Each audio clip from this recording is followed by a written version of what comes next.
xibaar yu wér te wóor ca tàng-tàng ba abonnez-vous pour ngeen di mën di jot suñuy vidéo. daleen ak jàmm seen chaîne bi di Buzz 221 HD kii di Bougane Gueye Dany di ak personnalité politique bu kenn dootu présenté ci réew mi di Sénégal fësal na ay kàddu daal di koy jëmale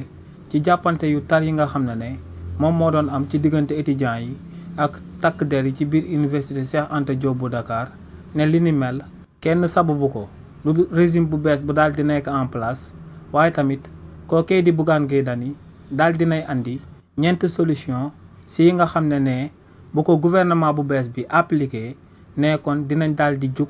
ci ay manifestation jëmale ko ci ay retard de bourse ci réewu Sénégal si li ni mel kii di Bougane Gueye Dany ne lu leer ba am moom mooy que ne buñ nekkee ci réew moo xam ne ministre président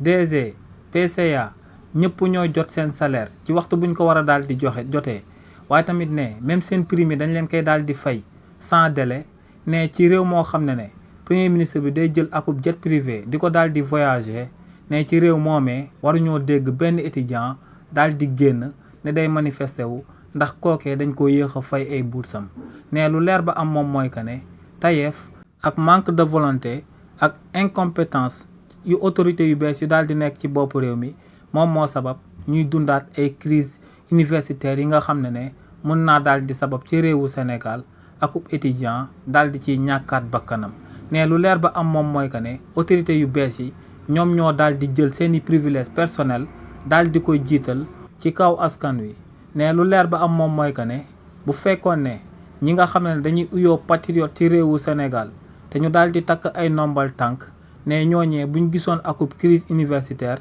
ne ñoom ci seen wàllu bopp ñoom ñoo waroon daal di jóg volontairement daal di renoncer seeni salaire daal di wax que ne weer bi ñu jëm ñoom ñëpp daal di nañu renoncer seeni salaire nañ jël li ni mel daal di koy jox étudiants yu daal di nekk ci réewu Sénégal ñu daal di faj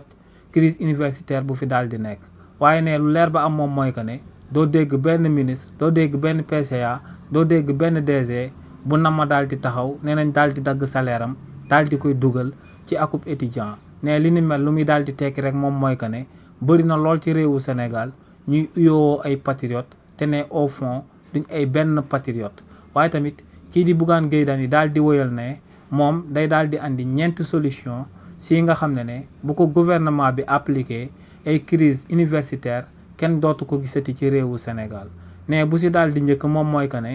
nañ daal di jël xaalis bépp bi nga xam ne moom lañ yoral étudiants yi ñu daal di leen koy fay intégralement ne nañ leen fay lépp ba buñ leen deselati dara ne moom mooy première étape bi nga xam ne moom la état bi war a daal di amal ne ñaareelu étape bi moom mooy que ne état bi na daal di créer aku banque nationale de l'enseignement ne banque boobee nañ ko daal di financer par ressources yi nga xam ne moom la ñuy jëlee ci pétrole bi ne bu ko defee li ni mel dina daal di garantir que ne financement boobee kenn du ko daal di laal te à chaque fois dinañ daal di fay étudiants yi à temps seeni bourse ci réewu Sénégal bu ko defee dootuñ déggati benn crise universitaire waaye tamit kii di Bougane Gueye Dany ne ñetteelu solution bi moom mooy que ne nañ daal di créer akub centre incubateur boo xam ne dañ koy jël daal di koy jagleel étudiants yi bu ko defee ñooñee temporairement ñuy am ay revenu te revenu yooyee à la fin ñoom ñooy mujjee daal di financer seeni études waaye tamit ne ñeenteelu proposition bi nga xam ne moom lay daal di proposer moom mooy nañ daal di respecter strictement franchise universitaire bi nga xam ne dañ koo daal di teg ci réewu Sénégal ne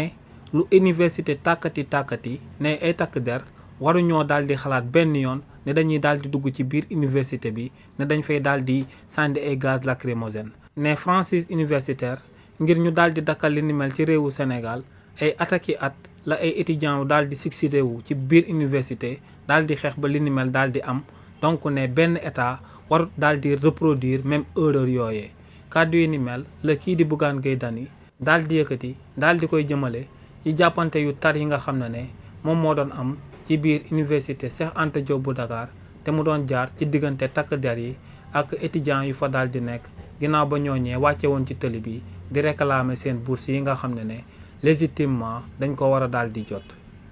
xibaar yu wér te wóor ca tàng-tàng ba abonnez-vous pour ngeen di mën di jot suñuy vidéo.